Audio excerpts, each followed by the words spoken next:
Hey folks, how's it going? This is Seagull here, and I'm going to do an analysis of the build mode trailer for The Sims 4. Thank you for all the good feedback on the cast trailer analysis slash reaction. I was actually initially a bit disappointed with this trailer, but going back and looking at some of the little details, I'm actually warming up to it a little bit more, so let's dive into this.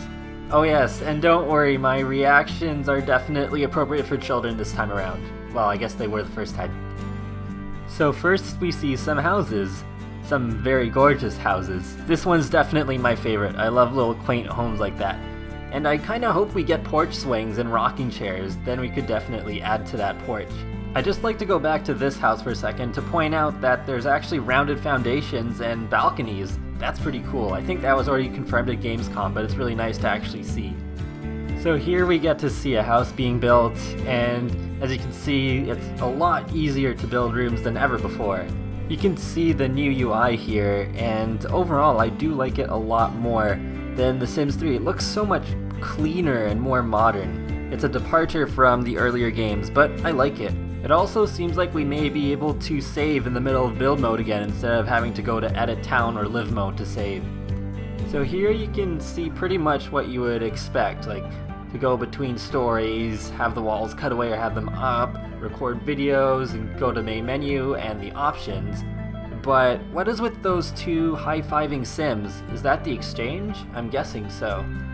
So here's the completed Mediterranean house in all its glory. It's not my favorite, but that lighting though. Looks like it's about sunset. Okay, so now they're starting to build the goth home, and there's some really nice things to point out here. Like the fact that blueprints return, and they have some really nice preview pictures. And look, you can filter items. Thank you, EA. Oh my gosh. Hey look, a grand piano in the base game.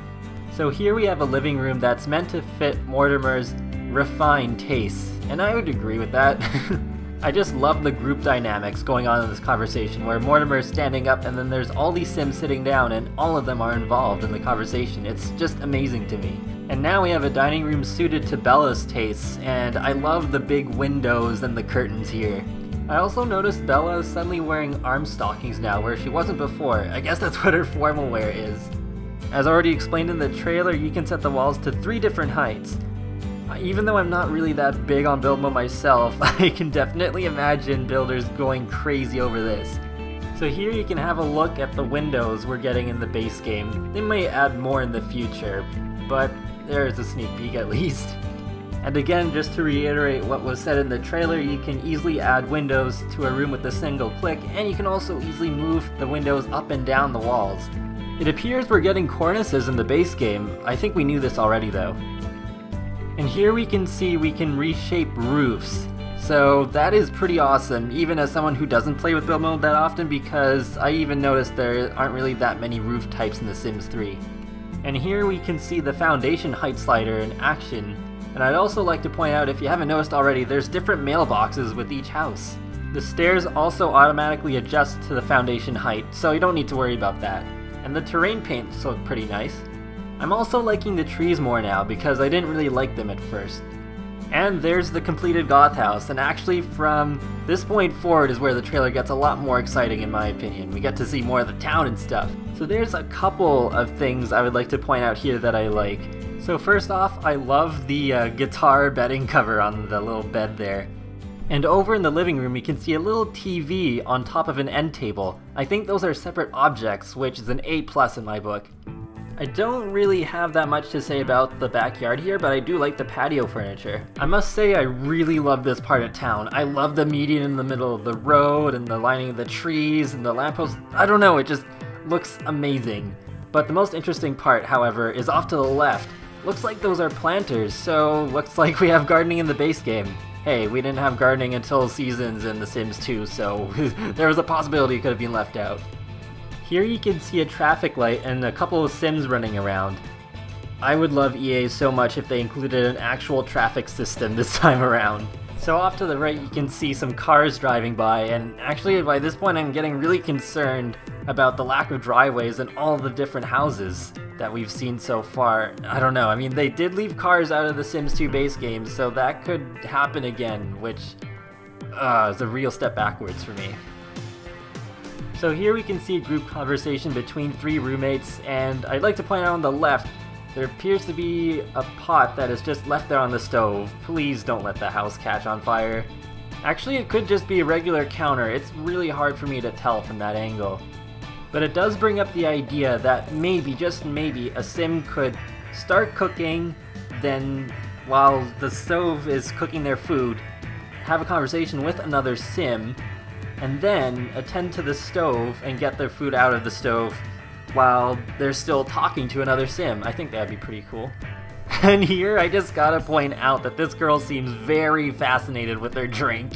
So now we've moved on to the building of what I think is a community lot, and I watched Sims 3 Loser's analysis video before I did this, and he seemed to think that this is a rabbit hole, but I don't think so. I think there's a general game mechanic where if you're zoomed out too far, then the windows actually white out so that the game can run better on a wide variety of different computers without having to make the whole lot appear in low detail like in The Sims 3 and in The Sims 2. And yes, of course, it's worth pointing out that you can move entire buildings at once, and it seems you can have decent weddings from the get-go this time. Thank you, EA, again. And now we're moving on to a house that is said to be good for multiple generations. Now here I've got to point out something very interesting. Look at that building in the background there. It's over the water, and it looks like it's built with stilted foundations, so does that mean we're getting those in the base game? That would be really exciting. Hopefully it's not just a decorative building. It'd be really awesome if that was like a seafood restaurant, or something like that. I'm really hoping we'll get a video that focuses on the town and community lots, much in the style of this build trailer and the cast trailer. Also, this house gives me hope for driveways still. Even though there's no cars parked there, I think that could still be utilized as a driveway. Driveways are a basic part of many houses, so hopefully that's what it is. So here's a look at a different family, a more ethnic one, and as you can see on the right, the tablet returned, so yeah, it looks like we definitely are getting the multi-tab in the base game. Now you get to see nighttime, and hey look, there's a streetcar, but we'll get a slightly better look at that later. So here we can see another dinner party going on, and it's worth pointing out that a lot of these Sims have drinks right beside their plates, so maybe Sims can actually eat and then drink a little bit and then eat some more instead of fully finish eating and then drinking afterwards. And hey, there's the grand piano in action. What is there really to say other than I'm just glad that they're putting pianos in the base game this time. So now you can see the tram a lot better, and my speculation is if we do not have ownable cars in the base game, that tram will be our main way of getting around town. We can probably still order taxis too if we need to get around a little bit faster. And as the trailer ends, we see Bella working on the woodworking table. Pretty cool. Okay, so even though they were not actually part of the trailer, I'd still like to talk about these 2 extra screens that EA released today.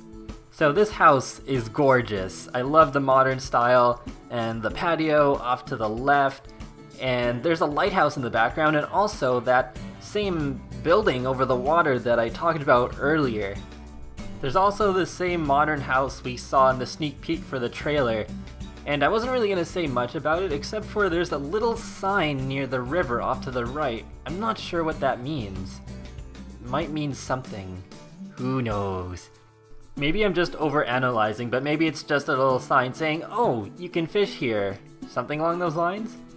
And that's it for this Sims 4 trailer analysis, so I hope you enjoyed and maybe learned a few things that you didn't really notice before. And E3 is pretty close now, so I will probably do a general info roundup on the new stuff that we learned from there. I'm really looking forward to that, and I hope we learn more about the town itself, because that's what I've been most excited for this whole time. So yeah, be sure to look out for more Sims 4 updates for me, as well as the ongoing Sims 3 stuff I have going, including custom content showcases and Let's Plays and all that good stuff. So, have a great day, guys.